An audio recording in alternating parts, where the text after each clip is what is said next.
Where's my intro? We're live. Close.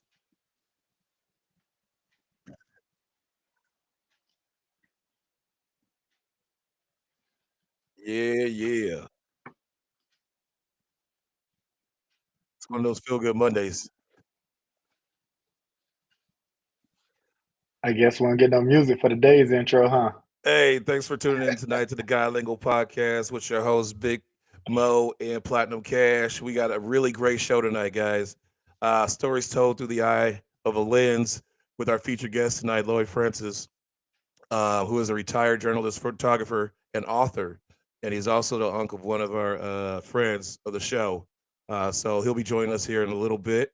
But before we get into his wonderful stories, we got some week of festivities and things to get into. So we got an hour and a half of this show. Let's get into it. Let's just do a recap of the week, Big Mo. How was your week? Since you just went back in time with us, flying in from Amsterdam. Yeah, Amsterdam was good, man. Busy, a very busy week. You fly 11, 12 hours straight, and then I flew to LA Saturday. So a little bit tired, as you can tell in my voice, but it is what it is. I'll bounce back. Yeah, yeah, that's interesting, man. I don't know, flying in, going backwards in time to getting in, and then uh, as he said, he flew into L.A. So just to recap it, we had a tournament down in L.A. We took our teams down there to play, and L.A. is always L.A. Like I don't no matter what it is in L.A., but it somehow tries to keep me there when I don't even want to be there. Like for some odd reason, no matter what it is at the LAX airport, they just try their hardest to make me miss a plane. And I'm actually just waiting for it to happen. I think yesterday. no, last year was the closest. Last year was the La- closest. Last year was the closest, but yesterday we got there so early, so you would have thought, we had time, right? Like, cause I think we got to the airport at what 6:37 for a Yeah, 9:28 flight or something like that, and it's it's still in work. you would have thought we went away for 2.5 hours to just kick it at a bar, getting some drinks in. Like, oh man, we got time. No, we sat there and waited. First of all, I had to wait for him to get there HD to show up with my van because somehow we got swapped vans, so I couldn't even check my van out because I had to wait till he got there. And then we get there, we're waiting for the shuttle. The shuttle passed us like 5 times, and every time they turn the corner, they turn the auto service light on. And I was like, Hey, he's like, HD was like, man, we got to call Uber. And I was like, guess we got to call Uber. The minute he went to go do it, the dude pulled up and he goes, hey, was there a lady in the other bus ahead of y'all? And I said, yep. He goes, man, I said, she put her auto service light on and kept driving. I was like, these people ain't trying Yeah, to work for nothing. that's why I'll take the kids through security. It's a Yeah, lot more I'm easier sure that's there. what y'all always It's say. And then y'all be like, what's taking y'all so long? I'm like, I don't know, y'all think we got going on over here. And it's not no kind of conspiracy. I already told you I didn't want to be at the beach all day because I wasn't trying to be late. Hey, I it said I was can't be running through I can't be. I'm too old to be running through the airport trying to catch a plane. Well, hold up, hold up. This year you didn't have to sweat like you did last year. Last year you showed up Exactly. sweating, boy. Last year I was dying. You know the one from Vegas where I had to leave my suitcase. Uh, And we got another trip to LA this year too. and, So, and another one to Vegas. I'm telling y'all, they're trying to give me like the Home Alone moment. Like they just trying to leave me in a whole nother city. yeah, it was exciting though, man. I tell you. Um you lose a day when you go, but when you come back, I think it plays a bigger toll on your body. I saw Saturday twice, right? Like I left at 11 a.m. That's awesome. Amsterdam time on Saturday, and then I landed in LA at 11:50 a.m. LA time. So That's then I crazy. was in the air 11 hours, so 11 and a half. So that was crazy. For y'all out there, I don't fly further than 6 hours. So if it's further than 6 hours, I ain't going. Yeah, you can break it up, I guess. I guess six and then sleep You can do day sits and another sets. six. You can do sits I and think that's my sets. max. Don't try me out because I ain't tested it, but I think that's where I stop at, and I stop in Hawaii. That's as far as it gets me. So I'm like, okay, I can make it there. Yeah, it wasn't. I mean, Europeans are nice people though, man. Nothing but good. I Nothing didn't but say they were love. nice. It ain't about them. It's When about I me. know it's all about the flight, but once you get there, bro, it's well worth the trip. Yeah. You know, my coworkers there are really really nice people, so I love it when I can go visit them. So that's awesome. All about the stories. Well, while we were in LA, there was some crap going down the road in Palm Springs. You hear Mm, about the bombing of the fertility clinic, I guess that's what that's called there. Did they you must have. you know They who the must guy have. you know the guy that did it?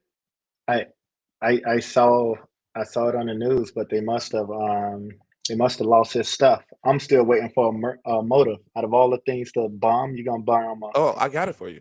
I did my what was it? investigation. Okay. Uh-oh, what was it? It's a 25-year-old. His name is Guy Bartkus. Yep. That's what his name is. Guy Bartkus. 25-year-old kid. I know, okay, 25-year-old guy. Uh apparently a cousin of his or a close friend, they both have this conspiracy deal that people are just here to live to die, and why put a baby into this earth to have them suffer. Okay. So there, I guess I don't know this. There's so many isms out now, so I don't I don't know what ism he is. There's some kind of isms that they are. They you read it, they can tell you about it. I don't know. This is way too much stuff, but apparently they don't like people that have kids. They don't want to have kids. They don't want to have sex. They don't want to do nothing because they don't want to procreate or have the opportunity Well, to bring someone into this earth. they're anti pro life, um, whatever that means. So Uh, he took his car over there and car bomb and blew up the building and himself. Killing two, right? Yeah, Was himself it and what? some other person, I think. Okay, so it was one other person. Yeah, that person shouldn't have died, man. So here's the Um, thing: he did it, and the friend or the cousin was a girl mhm. up in Washington who told her boyfriend to shoot her while she was asleep, Did and he he do did it? it. He did it. So is the boyfriend still alive? Oh yeah, he because they were both supposed to be doing it, but he said no, and so now he's in jail for second degree murder with a 765,000 bond. That's I don't have nothing to say on that. That's speechless. Like usually you can sit around and have a conversation, but I don't know, man. There's just no place in this world for hatred or anything like that. I've always told the love your neighbors, the same. So it's one of those things that I don't know what's going through people's head these days, but um, all you can do is tell people to be careful, man. But also live in the moment, man. I think that's one of the things you got to really tell people to do because you just don't know when your time comes. So just got to live in the moment, man. Like the person that died at the clinic, right? Like they didn't know it was going to be their time. They probably was at work chilling, right? So yeah, but the guy looks pretty. He's super young, 25, man. But man, I just want to know like what people are reading, um, that are getting them so I don't know. I don't know, is it brainwashed or needing somebody to attach to or a group to attach to feel like they like, oh, I feel wanted, I feel needed, so I'm gonna go ahead and do this to the point where it's not only your life, but you're putting other people's lives in jeopardy. I think they talking to people that similar to them, right? And I think it's always more than one, right? Anytime there's events like this, it always happen more than just one time, right? So it's one of those things, man. I don't know, like how do you build that hate or how do you build that hurt to want to harm someone else? That's mind blowing to me. But at 25 years old, like the one thing I hate more than anything, these people that's doing it, they're killing themselves in the act, right? So you can really never get a motive or answers, right? Everything's based on speculations. Oh, he left a manifesto. Did he really? That's what they be doing now. At, tw- at Like 20, at 25 years old, everybody want to be a Netflix special where they go I out. I think, but you know what? I think the media should not even publicize it as much, right? Because I think that's where a lot of the motos and stuff like that is coming It from.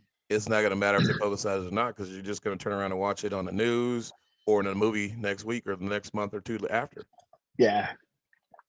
Yeah, that's true, man. That's true. But I just think it's crazy though. I mean, so close to where we were at, right? Palm Springs a couple hours away. Yeah.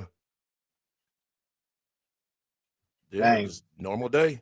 Can you imagine somebody that had their baby up in there ready to get shot up in that Hey, in their and by the old way, none of the embryos were damaged. shut up, bro. Where you reading that at? What do you mean?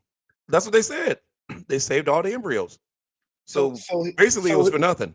so he blew it up for nothing, He killing blew it himself. up, Well, killed he a took out person one and other person, himself for no cause. and a friend shot the girlfriend, and then a friend shot the cousin. No, the boyfriend of the friend or slash cousin had her boyfriend shoot her while she was sleeping. So was he supposed to shoot her and go blow something else up? I don't know what. No, because he just. I think he was supposed to shoot himself too. Oh, so he was supposed to kill her, and then himself. That's my guess. I And don't he know. said, "Nah, I ain't going with it." Yeah, but you should have said nah when she said shoot her while she was sleeping. He could have cracked her upside the head with something, He or he could have just or left. or he could have just been like, "Nah, do it yourself." Or he could have been a good Obviously, the Samaritan and went to the girlfriend had an cop. issue at that point. You got asked, "Can you shoot me while I'm sleeping?" And then in his head it was like, "Baby, you know what? I got you. You know that's what love is. I got you. I'm gonna take this one for you." Nah, No, it's no, like hell what? no. You that crazy? I'm not even falling asleep. I'm leaving at that moment. Hey, bro, I love my McDonald's too much to be in the pen. You don't get McDonald's in the pen. Shoot, I just had actually. Speaking of, but yeah. Oh man, interesting. Another thing that went down while New York was turning up when we get into the basketball, they were turning up in New York. I I saw guess that. some ship just crashed into the Brooklyn Bridge, I killing saw two. that. That was a Mexican ship too, a ship out of Mexico. Oh, okay, so now we got to be racist about the ships. It I'm, wasn't. I'm joking. It was Mexican military, bro. I'm just repeating what I I'm just saw. I'm just messing with you. Um, Wait, hold up. but you put your disclaimer up. You know what? I'm looking in the chat, and Mark said they should have pulled out of that situation. When I watched that video of I didn't. of I that didn't. I didn't even watch the video. of that ship, or whatever you want to call it, running into the bridge. He couldn't put that big ass ship in reverse. It was too late, bro. At some Did the point, bridge fall? the video I see, the bridge didn't fall, but the top, like the ship was big, but then you had the little things and stuff pointing up, and that's the part that started cracking, and it cracked some parts of the ship as well. So, Oh, okay. So it um, wasn't like that one ship hit that bridge and that whole bridge collapsed. nah, it wasn't nothing like that. It was different because you would have thought it was like What's some pirates that would. what is going on in New York? Planes can't fly, helicopters, boats. Hey, Yeah, planes, trains, and automobiles. hey, hey, Something weird going on out there. hey. See, hold on. And Let me see if that's why I canceled my trip. I was supposed to go out to NYC. I know. But see, this is the part that clipped it though. Let me see if I can share really quick. Give me a second, guys. I got a lot of stuff pulled up right now. The mess thing is, I need my cell phone and I left it. Can we see it? Can we see it? Oh, there we go. Oh, perfect. So we Can we got hear some. it too? Hold on, bro. I'm working on it. We learning this Oh, that's stuff. what the ship looked like. I'm thinking it was like some Nah, cargo ship or something. This nah. portion See, of its you see trip this? that it appeared to lose Oh, power, it's like a party ship. difficulty in the steering, And they say they resulting lost power, in that bro. strike against the Oh, bridge late power. last night. The investigation And still see, in that's its why they early saying it's a stages. Mexican ship right there, bro. Okay. It I didn't see it all had. that. See, yeah. So they saying it was it lost power, and that's what Well, it okay. couldn't If you go lose backward. power, don't you got? It looked like they had sails. But they couldn't go backwards then, and I think that's the issue. Well, it didn't look like it was gonna make it anyway. So why was it even that close? I'm like, are you docking or are you trying to still go? Because from the look of it, it's like, why is this even an opportunity? And the people on the boat was probably looking like, what the hell? Yeah, no, I agree with you. Wow. But when I Hey, saw that, so is it always the power went out, or is it just the dude that had negligence? Because they always there's say the power go out. bro, there's always something that's happening on the bridge. There was a helicopter crash on that thing. What? Just last month, and then you got the Okay. power. Then you got the freaking Newark Airport keep losing power with Yeah, I planes in the know. air. That's what I'm saying. I don't know. I stay out of that Northeast. Maybe it's like a force field over that. They got something going on underneath that force field. I fly around them. Yeah, But I don't. Oh, yeah. yeah, this week in the United States has been crazy. It sucks because in Amsterdam everything's in Dutch. So I started picking up a couple words as I was sitting there. They ain't got no Um, translators. Man, I was sitting there listening to TV. I said, "Dang, can I get an English channel?" The one English channel they gave me was the Business Travel World Station. So I done heard everything that's happening in the world, bro. Well, that's good. At least you had So something to watch. that was it, man. Everything Hey, at else, least our TVs over here. At least you let you change the language. Theirs don't. nah, bro. It's true Man, see, Dutch. I mean, you can do the capture, right? You can, but caption I it. can't read that fast, bro. They talking really fast and it's popping up. I'm like, nah, that ain't me. So Oh I didn't I man. didn't I didn't get to watch much TV, man. I didn't even, yeah, I probably could have pulled up Netflix on my iPad or whatnot. But bro, I was going to sleep. It's like 1 o'clock, and next thing you know, I'm up at 3:34. Like I wasn't getting much rest at all. It Yeah, was sounds like LA. then when it was time for me to when I started getting adjusted, right, it was time for me to fly home already. So Wow. All right, Mo. We on to the next. On to the next. We got playoffs. yeah, that's Playoffs. been NBA playoffs are here. They've been going on. We are down to the final four. The final four. Wow. We yeah. we got New York. We got the Indiana Pacers on the east. And we got OKC and the Timberwolves in the west. Who you got? I'm hoping that the Timberwolves pull it out. To be honest with you, Ant Man has kind of won me over a little bit, bro. I like it. I like everything about him. He don't want to But be the face. He don't want to be the face of the NBA. he don't, like, you can tell he don't because He he's d- just he too. do. He just saying that to try to get that reverse psychology going. I actually don't think he wants it. Like I don't think there's going to be another true face of the NBA. The Oh, they gonna find athletes somebody. today. I don't think they're going to, bro. I mean, maybe Cooper Flag.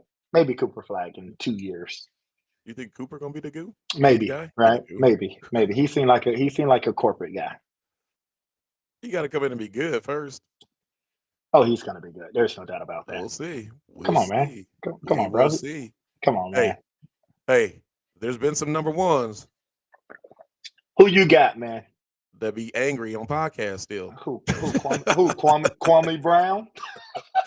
Hey, so I'm just saying, I don't be saying no names. Dude be getting mad. He He might can just get find mad me out all of he want. spite. He can get mad all he want. He know who I Um, am. Here's what I want. I want the Timberwolves and I want the New York Knicks. You want the Nets, bro? Yeah, Why? Why didn't it? Because that trade the you want trade. There you go. that trade Rando Cat. you want Cat to play Now they against his both made former it to the team. championships with their opposite teams. You got to I have a do storyline. You got I to have a do storyline. I do think that's amazing though. Like both of them are in the final four. The trade that very rarely a trade works for both teams. That was one that Exactly. just magically worked for And both that's what I'm teams. saying. And so that's your storyline. And you know they're gonna eat it up. Oh my God, the trade, Randall Cat. Who's gonna win? It's a battle of the trades. I already got y'all tabloids. They both are playing really well though, bro. If you really sit back and think about it, man, they both are playing hella good right now at this moment. But I don't want New York to win. I Gosh, want man, Timberwolves to win it. that's why I don't. You know what? Let Indiana get there for a chance. They've been screwed since the Reggie Miller days, bro. And that's why I still don't like him. Because I didn't like Reggie. That's Yeah, I what's up. said it. Don't be doing that, man, like that, That's man. okay. I just didn't like him. I was a Jordan fan. I didn't like Reggie. I hear you, I did man. like the 8 seconds though. The 8 seconds. That's about it. That was pretty dope. That was pretty dope. Yeah. Other than that, nah. Nope, no Pacer. Nah. Man, let them get there for a chance because they haven't been there in years, Oh, bro. they can get there, but they ain't winning it. No, But I I'd rather New York get there. I, Washington I gonna do. turn out to be if it's the Pacers and OKC, you might as well go ahead and write the ratings off. I, I, That's gonna be less memorable than the Boston championship. But I actually think that's going to be the case with any of them, with the exception of New York, right? If New York is in, your ratings will probably be high because there's a lot of New York fans out there. But if it's Minnesota, OKC, it doesn't matter. Indiana, any of those, All those are teams, small markets. I don't think you're going to have a really. I think people are tuning in for Ant Man, but Indiana don't have any, big market Nope. players. No. They're just playing really good team And basketball, it, which I and love personally. and Shea, he's gonna be MVP, but he ain't out there. Like people don't really know. So I think NBA, since they always say stuff is fixed, Timberwolves, New York. It's all about the money. Well, that draft was fixed. I haven't talked to you since I seen that. Like, come on, bro. Make it make sense. You telling me, Dallas Mavericks trade Luca, right? They are ready to burn Nico did you see down. did you see somebody brought it up, or it's on a TikTok or a reel or something? There's certain drafts like when LeBron left, Cleveland got Yep, the number 1 pick. yep. I saw that. I mean, it just doesn't make sense, right? And I know they have a Okay, strict so process and stuff. this will make it even funnier. So if Giannis leaves the Bucks Mhm. will get the number 1 pick next year. If Giannis leaves the Bucks gets number 1 pick next year. Ooh, if that Because what's happens, because what's you going to happen? They're going to trade Giannis. They're going to trade Lillard, and then they're going to say we're going to rebuild it. If the Bucks get the number 1 pick, that means it's rigged, bro. It's rigged. we will have to see that. That's I mean, interesting. it's rigged, bro. That's what we got. NBA is hot right now. New York, Oh go, man, New York, go, New York, go. I actually don't want New York to win just so I can see Stephen A's face the next day. I want to see him in Spike. Yeah, and then I want them to record it like they did the Dallas fans, because Oh yeah, that's yeah, exactly how I want to see his yeah. face when New York loses, either to Indiana or in the finals. I'd rather When, it be in the finals though.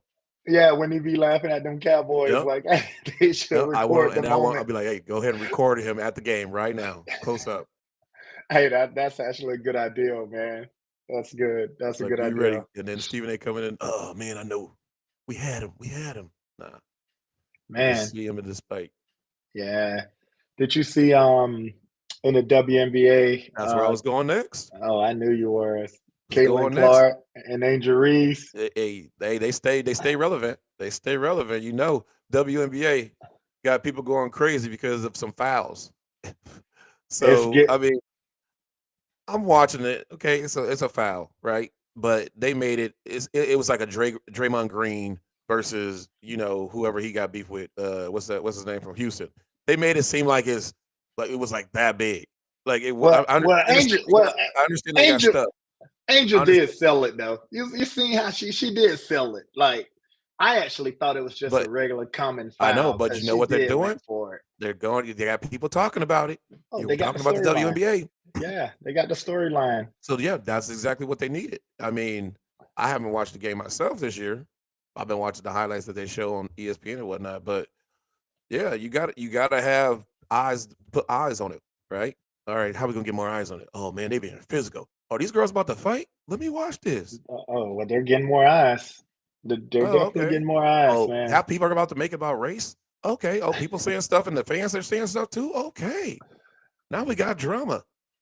And your drama brings the money. Drama brings I the eyes. I just find it strange, man. Like she barely got touched, bro. Barely got touched. Oh, look at That's that the guy. part. That's What the it do, part Big that E? that. Thank you, Jack and Big Big E. E up in there. See him in But the yeah, chat. yeah, that's the part that gets me, man. Like, she barely got fouled, in my opinion. It's like I think that they need to look at Oh, I was supposed to have my phone to send that text. they need to look at the definition of a flagrant foul because it's not matching. Huh. And then and then on Melissa, can top you of let that, Unc know that we'll be ready in a couple minutes? I don't have my cell phone with me. Oh, I was gonna send him an email. Oh, yeah, I can text him really quick. Okay. I can text that group. Yeah, but Oh, he's in. Okay. and then LeBron, you see LeBron, bro. LeBron posted a picture of him and Caitlin Clark. No, I didn't see that. Hey, so he posted a picture of him and Caitlin Clark, and Andrew Reese wrote back, Michael Jordan didn't lose any games in the finals. Dang. They be trolling that man, bro. They be trolling him. That's the crazy part. They be straight trolling him. Okay. Okay. Jack, I see you in there. What are you talking about, Ron Artest? You're talking about the Malice in the Palace. That's a whole different thing. Nah, so hey, he got a valid point. He got a valid point. Marky Mark got a valid point. He's just saying Ron Artest can go beat up a fan and only get suspended a few games. But she barely got touched and they called the flagrant. Oh. So I mean, you know they're going to be different. They don't want it to get too crazy. Hey, I like the drama. Right away. Yeah, dramas is it. That's what it's all about. The drama's picking up. Yep, picking up, bro. Wow, man, y'all don't even understand. We had a practice early today. We literally left practice at 8:35.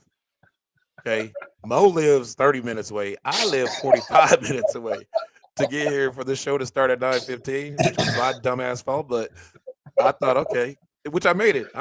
We had to start a couple minutes late, But hey, it was yeah. Good day. If I was in LA, I would have been coming live from the parking lot. Put it that way, where I was at, because I wasn't gonna make it at all. Hey, I do want to call out the fact that I was not happy in practice today. I was just not. First of all, I haven't got a lot of rest. Second of all, my gas was on that BS today, bro. Like, man. Shots at his team. I wasn't happy, bro. I was not happy. Hey, shout out to my team today. They actually showed up. Compared to Sunday, man, it was a whole new world. We usually get in there before we did the scrimmage. He goes, "No, man, I don't want my guys to beat up on y'all." And I was like, "Oh, okay." 5 minutes into the scrimmage, he was like, "Sup? Throw somebody else in there. Sup? Actually, yo guys on your team, switch your jerseys. Y'all go in." Man. They had me mad today, man. I was not happy with them. Here's the crazy part. Before you even got there, C and A came over to me to go, "Is Big Mo gonna be mad today? Is he gonna be in a good mood?" And I said, he probably ain't had a whole lot of sleep, and he's running late as it is. So if y'all don't practice too good, y'all already got to run today already from those basketballs. Oh, yeah. They're like, oh, he ain't gonna be in a good mood. Dang, bro. They had me angry today. Wow. I've been working all day, brother. I slept good though. We got home. I went to sleep by 2. It was the best 5 hours of sleep in my life. Probably last night. I was out. Nice. Shout out to the late travels from red lights. Shout out to HD for getting us there and back. Appreciate it. For sure, shout out to our kids, man. They had to go to school this morning. Some of them did. Hey, I told them that dedication is real. Like, you got to be able to do that if you're in college. Yeah, they had to go to school today. So like our guest came in and said, "Hey, you got to do the things you got to do. You got to get up, got to go to class. You got practice. You still got to make it. You getting running late for class. You got to make it there on time. Like, hey, it is what it is. So you might as well start early if you're trying to be that athlete at the next levels." That is true. All right, so here we are. We've got about an hour left. We're going to bring our special guest on. Let's see here. Lloyd, you go ahead. You can go ahead and log into us. Hop on. We are ready to go. Did you send that? My transitions. None of this will work. Oh, my stuff wasn't even on yet. A little background before we get started, and Uncle Lloyd hops on. I mean, you guys are Lloyd Francis is the name, but we call him Uncle Lloyd on here. But before we get started, the little backdrop to how we got to this point here where we're at. A few episodes back, I had talked about watching one of those shows on Netflix in regards to the Vietnam War, and I had came up with the question of, these photographers are chilling in the war zone. This dude's interviewing a guy as he's getting shot at, and I'm sitting here thinking, like, how is that even possible? Like, why is that a thing? Like, how can you sit here and not get shot yourself as you're talking to these guys or taking pictures or all these different things media wise at that time during all these wars? And so they had some kind of, I don't know, they were a certain media thing, and I guess there's a rules to war. And so they cannot shoot or do anything to these particular people. I mean, I'm pretty sure sometimes accidents happen, and there's a casualty due to where you're at and what's going on. But I just want to know how that all goes about. And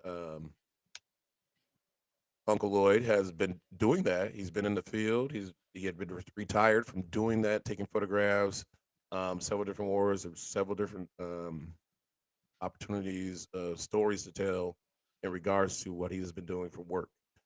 So when he gets on here, I'll let him tell his story, and from the beginning, and then we'll kind of get into some questions that we may have. And if you guys that are sitting in the chat have questions to ask, feel free to send them out, and we'll ask them those questions. Yeah. No, I echo that. And again, we might get some funny moments with Uncle Lloyd, but we do appreciate him for all his service. I got to say that in advance, because I got some questions that may be a little bit too funny. But yeah.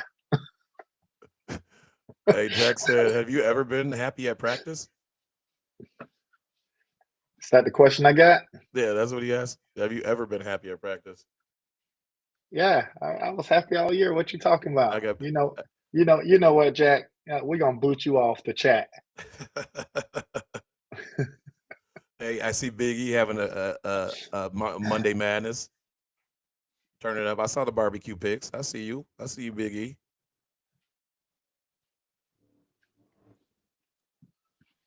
We're still waiting for Lloyd to hop on here. We're still waiting for Uncle Lloyd here. I don't have my phone on me, so I don't see the messages coming through. I got nothing right now. So you email him the link, right? I did. It was just in the chat. All right.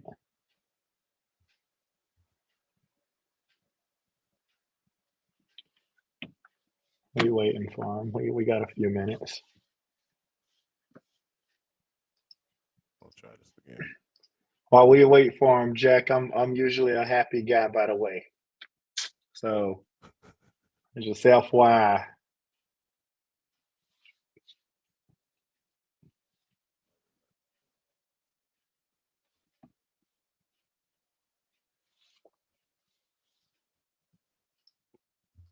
Hold up. Got a person. You ready to let him in? He's ready. I just got to let him in. Go ahead. Let's get him on. Hey, how you doing? Hello. How you doing? Uncle Lloyd, how's it going, my guy? What's going on? This is a great show. I've been watching your show now for the past about 30 minutes. And you guys carry on with a whole range of topics. Hey. This is a great show. Hey, you gotta be able to adapt and have a good range, right? So you can have a good audience of different people listening into what you guys are doing and talking about. But real quick, Uncle Lloyd, we want to thank you for taking the time, man. Hey, I'm glad to be here, man. Trust me, I'm glad to be here. Okay, well let's get started because we got people gonna have some questions. We got some questions. Let's tell us a little bit about your story, where you came from, and everything here. Right on. Well, first of all, my parents are from Jamaica. And when I was born, they weren't even citizens. So I'm already in danger of losing my citizenship here in the United States as somebody who was not born to American citizens. They later became American citizens. And I was born right here in Oakland. Okay. Raised here in the Bay Area. And started out by being actually, let me start from the beginning. Go ahead. I was I grew up in Berkeley, okay? So there was a war going on called the Vietnam War, and we used to watch it every night on TV. Okay, I was about 7 or 8. And on TV, the one people I really admired were the journalists. I just was watching these people shooting pictures in the middle of combat, bombs going down. They're standing up. Everybody else is on the floor. They're taking pictures and then interviewing people. And as a 7-year-old, I said, that's the job I want. And my parents were like, what? You want to be a Marine? I said, no, I don't want to shoot anybody. I just want to go out there and shoot pictures. And At you know, 7, you saw them shooting at in the 7, middle of a war, interviewing, because that's 7. how I came up with this whole thing of topic to talking about. It was off of that Vietnam stuff. That's And exactly so true. you decided that, hey, I want to be in that. I want to be in that. I like Wow. that job. I would read the Look and Life magazines, which don't exist anymore. They had all these pictures. Well, you know, you grow up and you kind of forget what you originally wanted to do. I ended up studying civil engineering. Okay. And then I just was like, one day I was like, I hate doing this. So I hitchhiked down to LA and bought a hot camera down there. A long time ago when I was in high school, I used to build telescopes and I started taking pictures of the galaxies and stuff when I was in high school. Okay. And I would take cameras and put them on the telescope. Well, I went down, got this camera, said, let me try photography. I'll try that out. Now, this is no joke. I got off. I was living in San Luis Obispo, California, and the guy dropped me off. And on my way home, a propane-powered Volkswagen ran into a wall and blew up. No way. And I ran up to it, and I started taking pictures. And a crowd came around and said, you ought to take that. Somebody you said, you ought to take that to the paper. I said, that's a great idea. I went down to the paper, and they published it with my name the next day. And I said, oh, this is what I want to do. This is cool. I could do this. And then I remembered what I really wanted to do long ago. And I said, yeah, maybe one day I'll get lucky. I'll be able to do some combat photography. But for right now, I'm going to do photojournalism. So I went back to school, took up a little bit of journalism, and I got hired. My first job was at the Fresno Bee. I got hired before I got a degree. They really loved my work. They hired me straight out of school. And I worked there for some years. And then I went to the San Jose Mercury News, where I really got a lot of great experience there. That's where I cut my teeth with the LA riots. It was probably the first violent, major, dangerous situation. I call it conflict photography. Okay, can we stop right there? Can we So, stop right there okay. real quick? Okay, Wow. I wanted to discuss that particular time, right? You have a Okay. particular we have a picture of that moment. Okay, why don't you put it up and I'll talk to you about it? Can you? Yeah, we Yes. got it. Absolutely. We got that picture. All right. There is a story behind this photograph, as there's a story behind all the photographs. They sent me to Los Angeles. First of all, let me start first. I worked at the San Jose Mercury News. And I remember when the Rodney King trial went to the jury. When the trial, after it was finished, it went to the jury. In a week, they debated for a week. And then they came out with a question for asked the judge, what constitutes a legal beating? Now, when I heard that, after seeing that video, and this all-white jury came back with this nonsensical question, what constitutes a legal beating? I went to my boss and I said, they're going to burn the city down. This is going to be bad. There's going to be a riot. They're going to acquit all 4 of those guys. And she looked at me and said, Lloyd, you're out of your mind. They ain't going to acquit them. They're guilty. They got a video. I said, oh, no, I'm right. I had to volunteer to go on my own time, okay, down to LA because my mother-in-law lived about several blocks from the courthouse from where they were being tried. I was outside the courthouse when the verdict went down. Okay.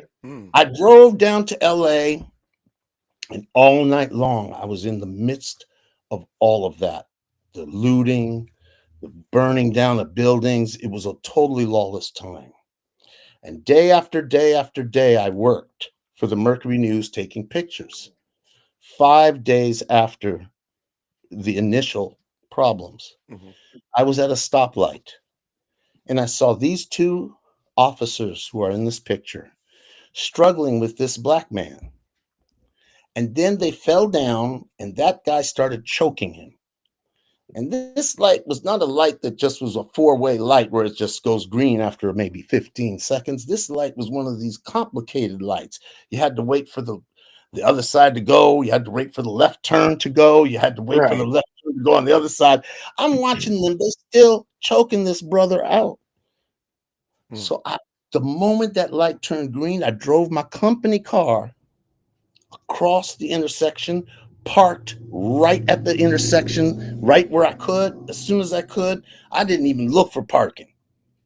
Jumped out my car with a 24 millimeter lens. And if you know anything about cameras, the 24 millimeter lens makes everything look far away because it's Right. a real wide angle.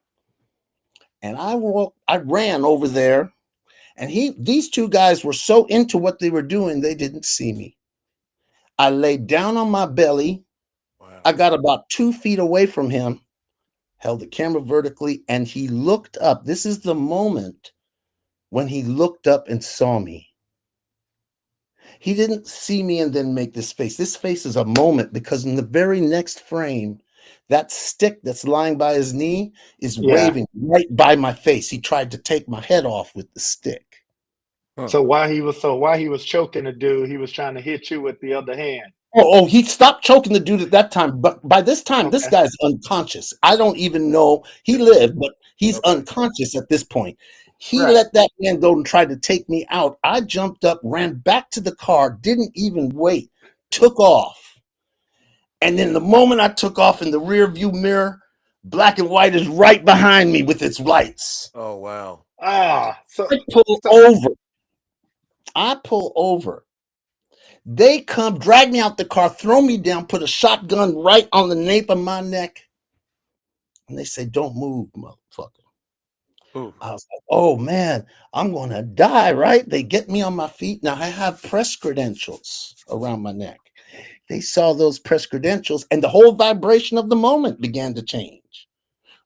that's all it took. About 5 of them went over and huddled up and talked amongst one another. And then one of them came back and said, "We're going to let you go this time, but don't interfere with policemen." And they let me go.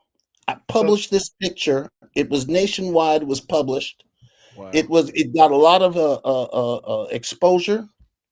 I was able to write a column that went nationwide on it.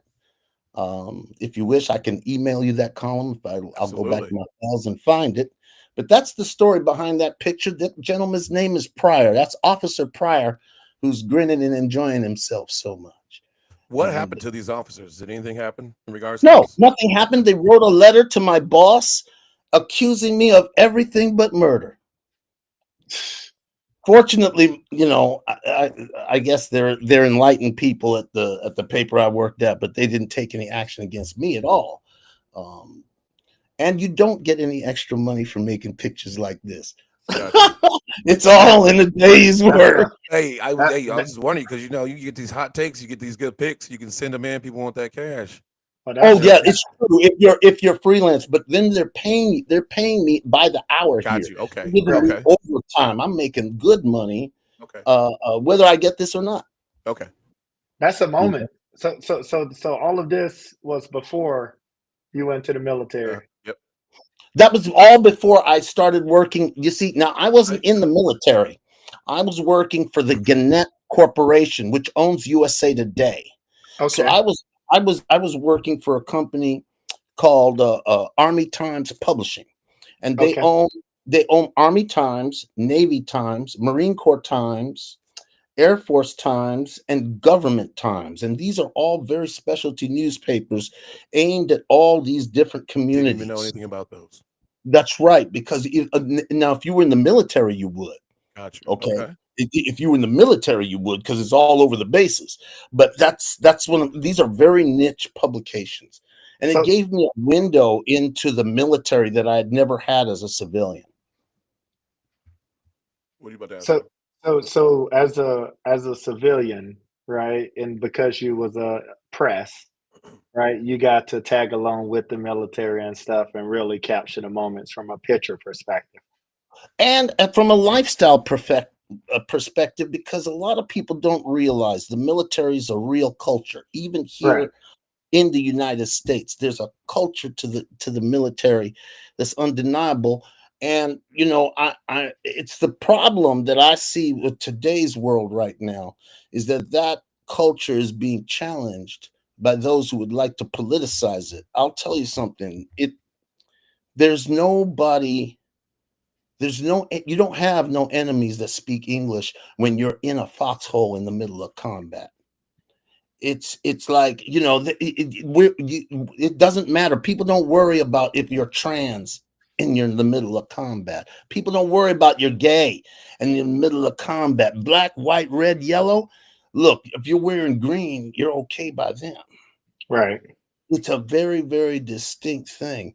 And I learned a lot being out there with the Marines in places like Fallujah. If you put up that picture of the gentleman doing the house-to-house fighting, that picture was a real moment. And this is going in and out of houses, looking through closets, all through the house, going up and down the house to clear the house of insurgents. A lot of people got killed, and I was with the unit, which was third Alpha Company from the 3rd MEU. That's one of the pictures too from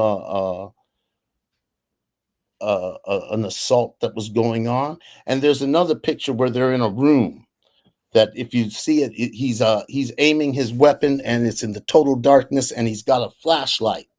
And this is the type of things that I saw when I was there. I never have seen such camaraderie as I've seen. People who are willing to lay down their life for people they do not know. I had people saying, "Oh, I've got your back, don't worry." And they actually requested to take care of me in the midst of this. And that really put a burden on me, because I didn't want to cause anybody to get killed. Mhm. This picture here is from Fallujah, and it's during house-to-house fighting. They're getting ready to go into this room. You can see this gentleman here is ready to light up whatever's inside that room. And it's a real tense time, and we just did this daily, every day, all day long. Were you nervous or scared?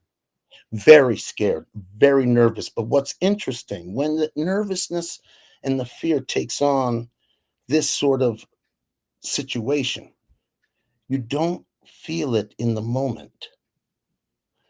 You're just doing your job. Everybody's got a job to do. You're not worrying about being killed. You're not worrying about, they had a saying, if something happens, you're not going to feel it. Don't worry.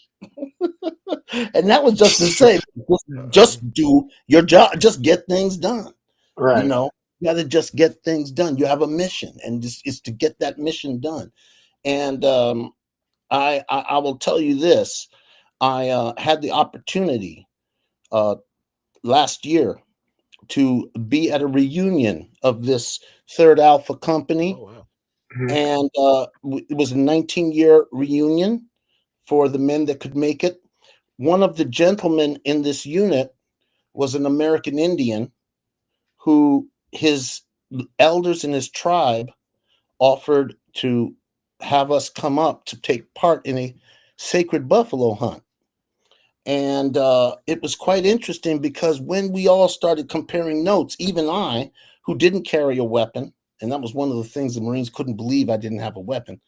I didn't carry a weapon, but even though I didn't carry a weapon, I shared the same PTSD effects Mhm. that they shared. I didn't even know what PTSD was until somebody, when I came back, I was so screwed up from just being in these high tension situations Mhm. that I found that life here was so boring and so slow. I had to spice it up with something like cocaine, like alcohol, all of these things that when I spoke to to these Marines, they all had the same experience. Mhm. So it's a real interesting experience for me. Would I do it again? Not at this age, But if I was your age, I'd be there. I know I'd have been in Ukraine if I was your age. Oh So That's man. the type of person I am. That's the type of person I am. so you weren't armed at all. So you essentially trusted the crew that you were with to protect you then. And your That's job was to just tell the story or my job is just to tell the story. But if something goes down and everything goes south, by that time there'll be plenty of weapons lying around. Mm. I don't need to carry any weapons. I'll be honest, if things go that far south, yes, I'll pick up a weapon, Now, defend myself. are they able? So in the midst of this, media is off limits, quote unquote. Is that how that's supposed to work? Yeah, that's how it's supposed to work. Well, that's what I'm wondering because I'm seeing all these dudes just sitting there doing interviews in the middle, getting shots getting out. I'm like, man, I ain't got time to talk to you right now. A lot of us die. It's for keeps. Okay. I've had friends die. Okay. It's for keeps. It's real. And I think journalists are more of a target today than they ever were. Do you have those 2 pictures or 3 pictures I sent to you from Kabul, Afghanistan? It were from a With the group of money people market. in the market. Yes, from the market in Afghanistan. You have to understand when you go into these situations and you are amongst these people, you don't speak English, and I have no interpreter with me. I'm just out there. Huh. Okay. Because it's not like a TV crew. A TV crew will carry security with them. That's one picture from Afghanistan. That's just a woman just waiting for her relief that she was getting in Kabul. But just keep going through these pictures as I talk about Afghanistan. I was there in 2001 when Kabul fell, and I left in February actually in March. I left Kabul, Afghanistan. So I saw the fall of Afghanistan and the beginning of the American occupation. And yeah, that's another shot. That's one of my favorite shots of Afghan women are very resilient. And I'll tell you, they're a special breed. You got to be a special breed to live in Afghanistan. It's one of the places where high technology can be described as having a fireplace. Mm. It's the only place I ever went where people didn't know basic things, like they'd never heard of Bob Marley. I had lunch with a fixer of mine that we had from the Los Angeles Times, and not a Vietnamese, a Korean woman was with us, and she was a photographer. She's very well known in New York. And when she left, these 2 Afghan men turned to me and said, "She tells us she's an American. I do not believe it. Is she really an American?" They really don't have, Oh and wow. at that time didn't have any concept because Mm. they've been living under the Taliban. And that Afghanistan is not a place where the world kind of touches Kabul, but for the rest of the country, they're living in the 10th century. Mm. Okay? They're living in the 10th century. But I'm very glad that we're not there anymore. It's about time that we left that place. This is the Sari Sahazada. This is the only money market in all of Afghanistan. If you go to the next picture, you'll see all these different shots that I took from that scene. This is another shot. It's all about money there. Lots of money. They carry money there and they have it counted and they sell for different types of currencies. Huh. Now, a lot of people want to know, how did I get this picture where nobody seems to know I'm there? Well, it's just one of the techniques that you have when you're a photojournalist, especially if you have this talent of being able to go in and sense that a really important moment is about to come up, and you wait until everybody's attention is engaged, and suddenly you're not there. It's like you're just this person Mm. in a bowl. You're able to take these pictures and give people a real sense of being there. And that's basically what I try to do with my photographs. And So they don't fight over the money or anything. Oh no, as a matter of fact, When I was there, I was not allowed to photograph this. There was a dead body over in the corner. Oh, And I said, "What the hell is that?" And they said, "Oh, he came in here and tried some crookedness, and somebody will be coming by to pick him up." wow. They don't play over there. Nobody. Do you see how calm everybody is with all this money? Yeah. They couldn't do that here, but they'll do that there because they're serious. Yeah, walking around with his stack.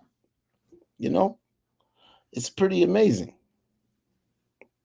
But hold on here. I have a little thing here. At the time that I really wanted to be a war photographer, now that I've done it, I have to say that it was one of the best things I ever did. It taught me a lot about human beings and human nature. I got to see how rich people don't care to share, but poor people will give you the last dollar in their pocket. And when I say poor people, I'm talking about people that when you walk into their house, it's very simple. There's no table. We don't eat at a table. You eat on the floor with a beautiful blanket or a rug, and you eat on the floor. It's a custom there. It's very Right. very basic, but the people are very very humble. The ones out in the bush, out in the countryside. And I also spent time in Kashmir. I know that there's been some problems over in Kashmir. I was there in 2001 and 2 when India and Pakistan nearly went to nuclear war over Kashmir. It's interesting how I got there. After 9/11, I was sent by Newsweek to Iraq. And while I was in Iraq, I got appendicitis. So they had to take my appendix out, which was really interesting because this was not American doctors. I was operating on Right. it in a Yeah. Catholic hospital in Baghdad. Oh. Very nice. The doctor was great. And I had to give him a tip because, these guys don't get paid nothing there. They really don't. And the doctor that did the operation on me had his degree from UCLA. So I felt a little bit like I was in good hands. Yeah, I You would know, too. you know what I mean? So yeah, the Iraq is a special place. And for me, the current policies that we see towards the Middle East are a direct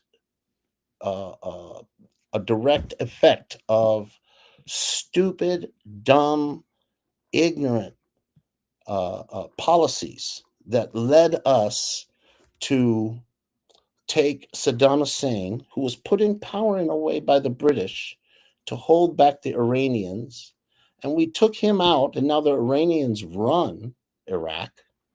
And by the way, just a little side story about the Iranians and the Iraqis. They had a war where 1 million people died. And yet, when I was there, I saw Iraqis coming on buses that when the door of the bus opened, they came out, got on their knees, and kissed the ground. And I was told that Iraq is the holy land for the Shia Muslim, Huh. which means that relationship was always going to be there. Right. Which means that when we went in there and meddled with it and took the Sunni out, Saddam Hussein was a Sunni Muslim, we opened the door to Iran and its influence. And what I say is that 90% of the time, whatever their goal is, they do things that are counterproductive due to the fact that, I don't know, there's a certain hubris in European ideas, I guess. I don't know.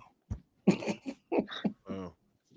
So, what other countries have you been to for photography work? Oh, Japan. I went to Japan for the 50th anniversary of Hiroshima. That was a real great trip. The Japanese, I met people who were survivors of the bomb. And I did a story here in the United States on American survivors of Hiroshima. Now, a lot of people don't consider that there were American survivors of Hiroshima, but there was before the war, in December 7th, quite a few Japanese would go to Japan for Christmas and spend the whole month. When the war started, they were stuck. And many of them were told to go and stay with their family. So there were Mm. Americans, a lot of Americans in Hiroshima when we dropped that bomb on Mm. Hiroshima. And a lot of people didn't know they might be living next door to a Hiroshima survivor that was an American citizen. I'm gonna tell you, I didn't Mm. know. I tried to bring that out. And then I went to Japan and met quite a few good people, went to Hiroshima and Nagasaki and saw things that just shocked me. One story, I went to a hospital. It was called the Hiroshima Atomic Bomb Hospital. It was created only for atomic bomb victims. This is Mhm. 1995, and the hospital was filled to capacity. Wow. People who were sick from the effects of the bomb, people who hadn't even been born.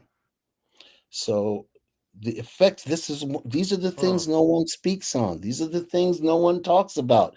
They're still suffering from the effects of that bomb.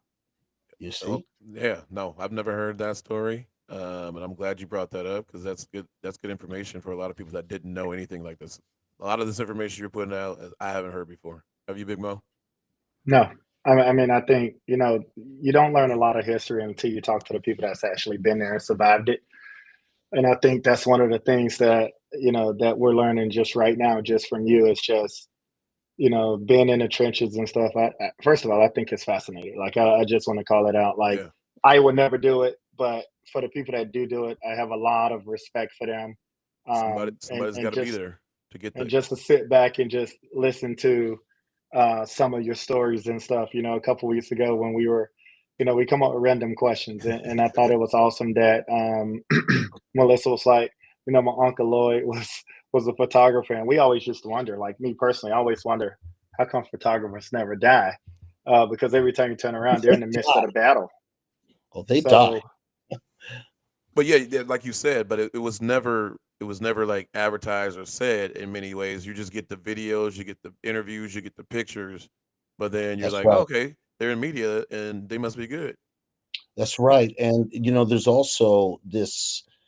I don't know. It's a hostility. One of the reasons I stopped doing the work that I was doing in 2007 was that I would come home after spending time in combat and no one cared. No one cared. Their money was being spent over there. There were people being killed over there.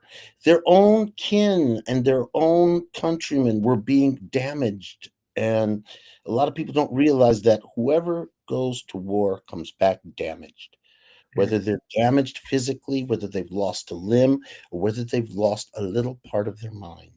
Yeah. That's something that happens to us all. What yeah, what a and what? and Go ahead, lots man. lots of times you don't see that until later in the game. Like my dad was he was a army vet himself, so it's like, you don't see those signs, especially as a younger person. But as he gets older, right, you Right. start to see a little bit of that along the way. As he tells some of his stories as well. So I think it's, yeah, that, it's not that, for me, it's not that I don't care. I think for me, I don't think too much about it, right? Until people bring their stories to reality or life and stuff, and you hear those stories, similar to the ones that you're telling right now, and then it just makes you do think differently and stuff. So definitely, I don't think it's that a lot of people don't care, but I also don't think that we acknowledge it enough, I agree on that. um, over what everyone does for this country, right? Or our hard dollars that are going to work You're from a tax perspective.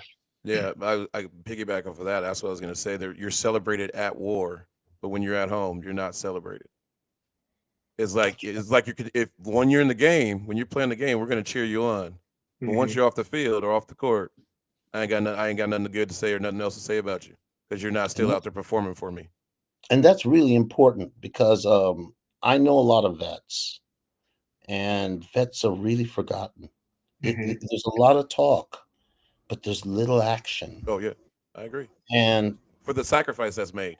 for the sacrifice that's made by these people, and they really do make a sacrifice. It changes them. I have a friend who was a gunner. He held one of these thermobaric missiles that he would shoot, a shoulder fired missile. and he's suffering from traumatic brain injury because every time you would shoot that weapon, you got a concussion. Oh wow. Hmm. Every time. People don't think about these things, and he's badly hurt. I mean, it's like he played football hard and got hit every single day, would get 4 or 5 good hits. Right. Wow. It's really something that when I say don't care, I wish people were just more aware and wanted to be more aware, just wanted a little bit of awareness. I'm not talking about let's, cry and watch and moan and weep, but we should know just a little bit about what's going on out there.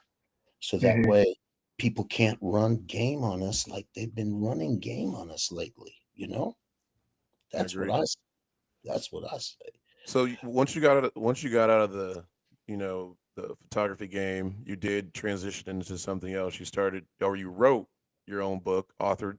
The book was called Rum to Roots, right? It's So from rum to roots. It's called okay, from from rum Rum to to Roots. Okay. roots. And yeah, I it was an interesting transition. I had never written anything longer than a photo caption. That was my what I had done for all these years. And what happened was that my parents got old and passed away. And I have 3 sisters and myself. 2 older sisters that were born in Jamaica, myself and my little sister. My little sister was married to this Stanford educated lawyer who decided to go ahead and try to see if he could break my father's trust that he had set up. And he was able to do that. And they stole about 80% of the estate. And my father was a very successful businessman. Hmm. He had a multi-million-dollar corporation. She got most all of it. I was very bitter. Hmm. I was extremely angry. And someone, and I'm not kidding, someone suggested, oh, we could go over there and beat her ass if you want. And I thought about it and I said, no, I'd rather put her in a book. I'd rather Hmm. put her in a book. Okay. And I started writing this book, and it was like revenge porn. I was so angry. I was writing this book that just made her look so horrible. And I went to an editor who read it and started laughing and said, this book is miles away from being publishable. Let's see if we can work on it. And we started working, and I started doing something called rewriting. After 6 years of rewriting, it was a lot of rewriting. I had a project that I thought might be ready, so I took it to a different editor, this guy named Alan Rinsler, who's helped create Shaft, who Okay. helped to edit a lot of Hunter S. Thompson's books. He's a big-time editor, and he read my book and invited me to his house, sat me down and said, Mr. Francis, your book doesn't even need any editing. I was like, Huh. oh my goodness, I'm happy. He says, and that's because your 2 characters are monsters. You need to restructure this, that, the other. And then he said, this is what blew my mind. He said, let's talk about your parents. And he didn't want to talk about the story at all. We didn't talk about the novel. But after about an hour, he says, you know something? I think you have enough material. I want you to put the book away for 6 months and then rewrite the whole thing. And when I rewrote the whole thing, it became what I consider a bestseller.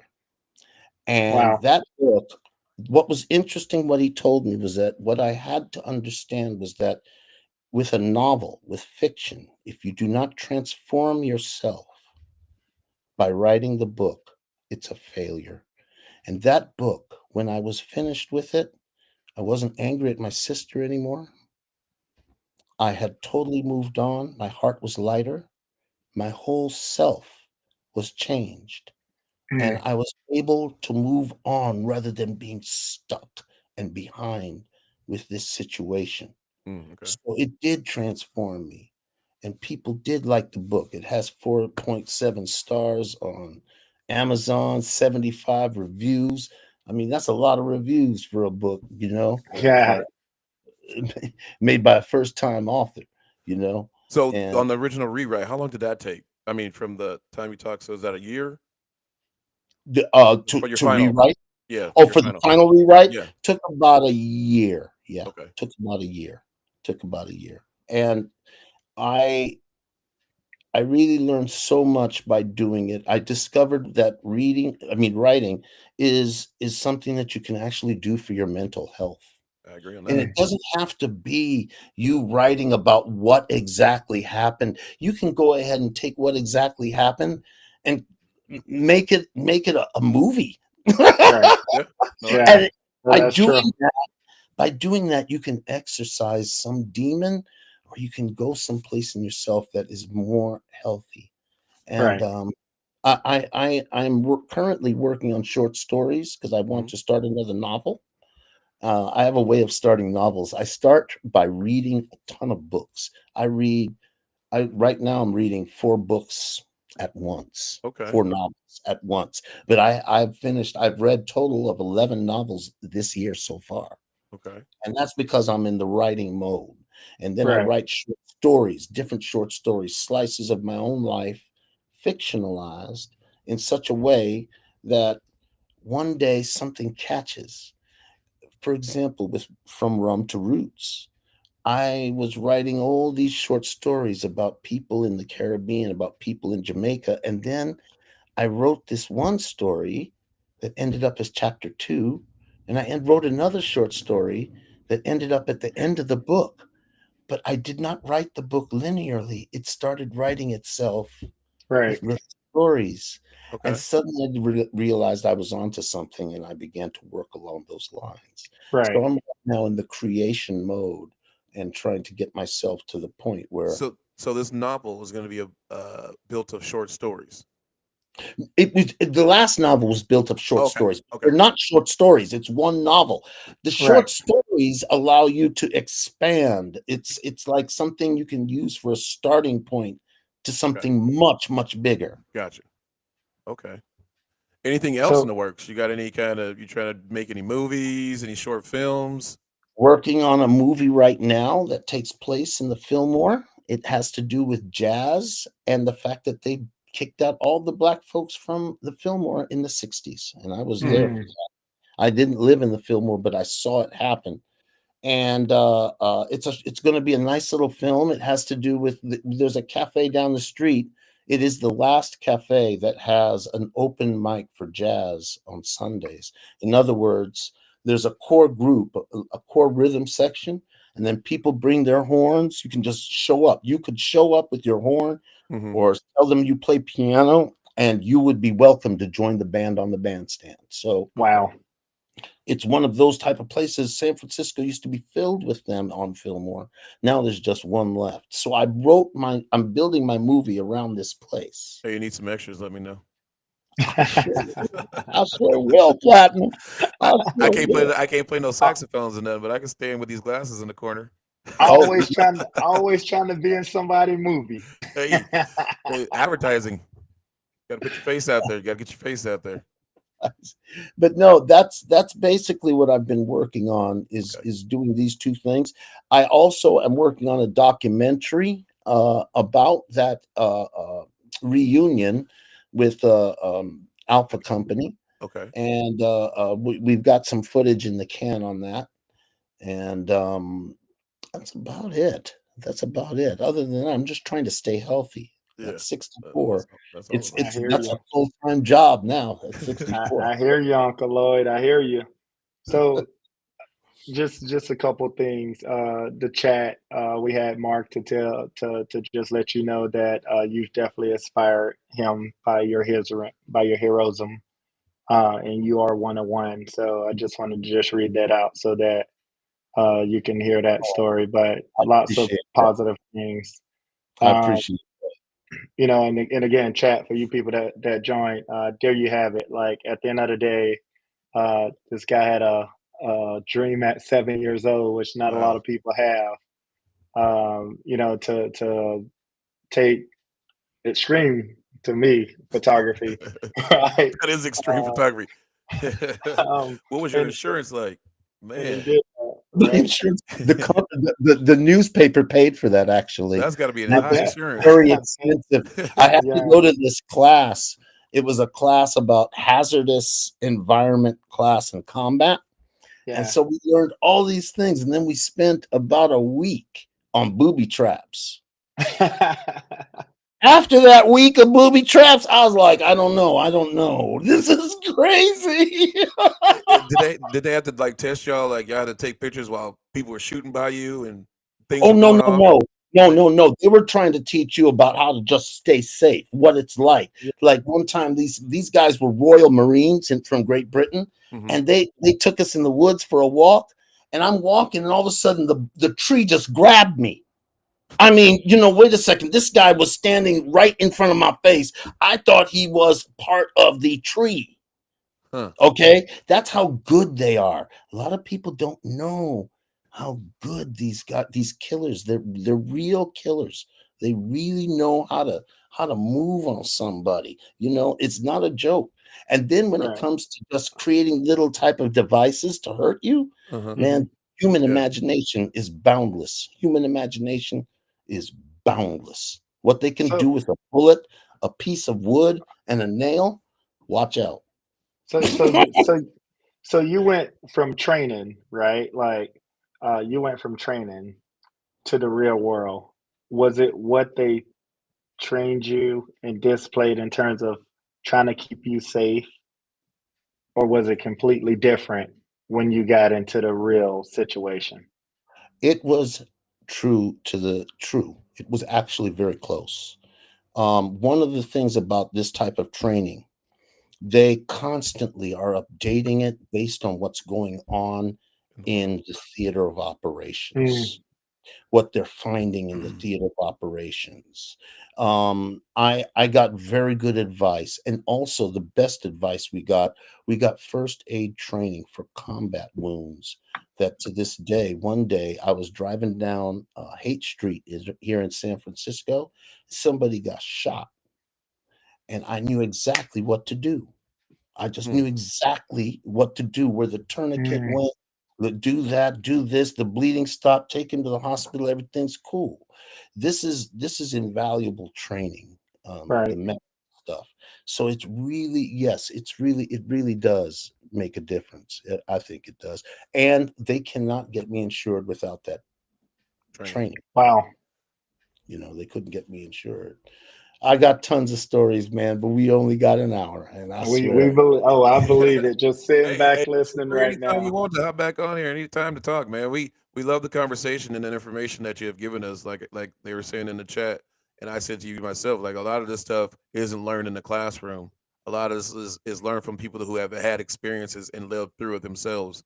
And plus these days you can't believe everything you read on the internet anyway. So No, you can't. you got to hear it from the mouth. One plug, I got to give you a plug this.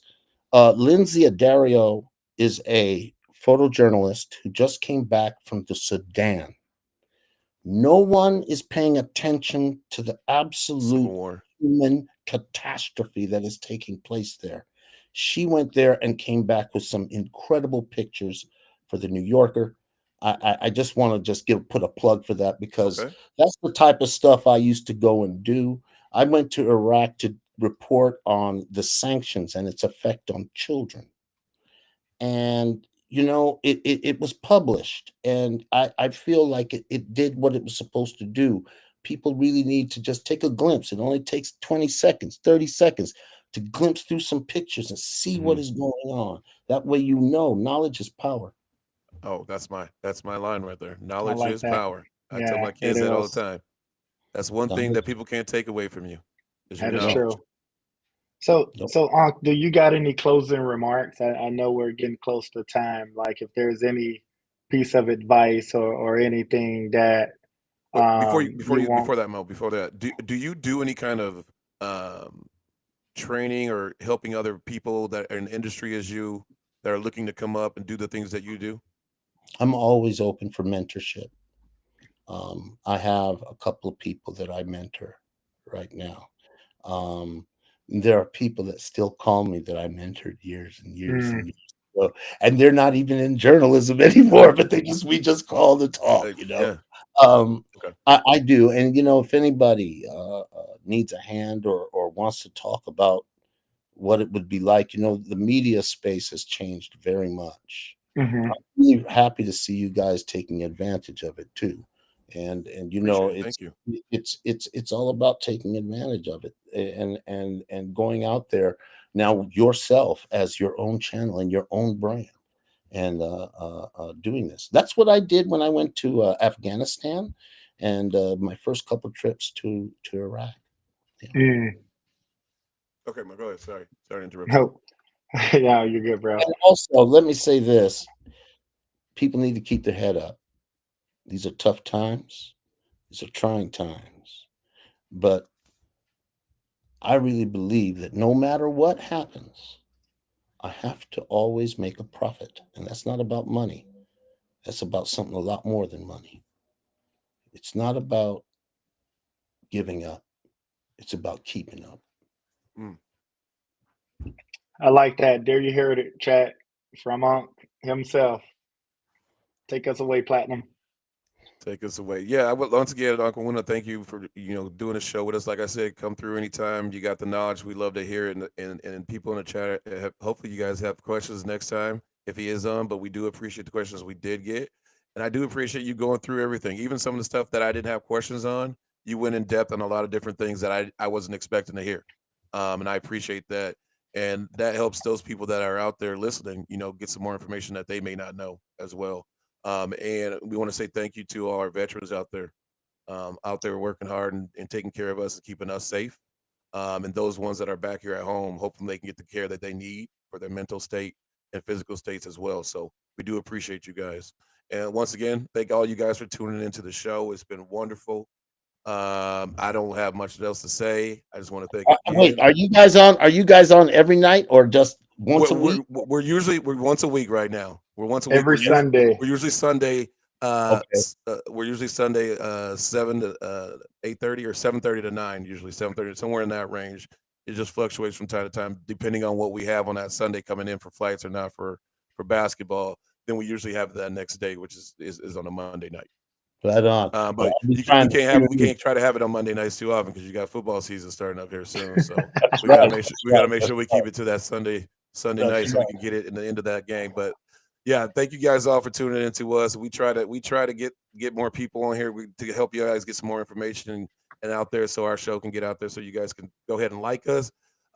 Pass it on, man. Pass this on. Let other people know about us. Let other people know what we got going on. What we're talking about here on the Guy Lingo podcast. I want to give a big round of applause, cheer here for Uncle Lloyd. We want to thank him for being on the show today. And thank you guys for tuning in. We are out. Thanks, Unc. Bye-bye.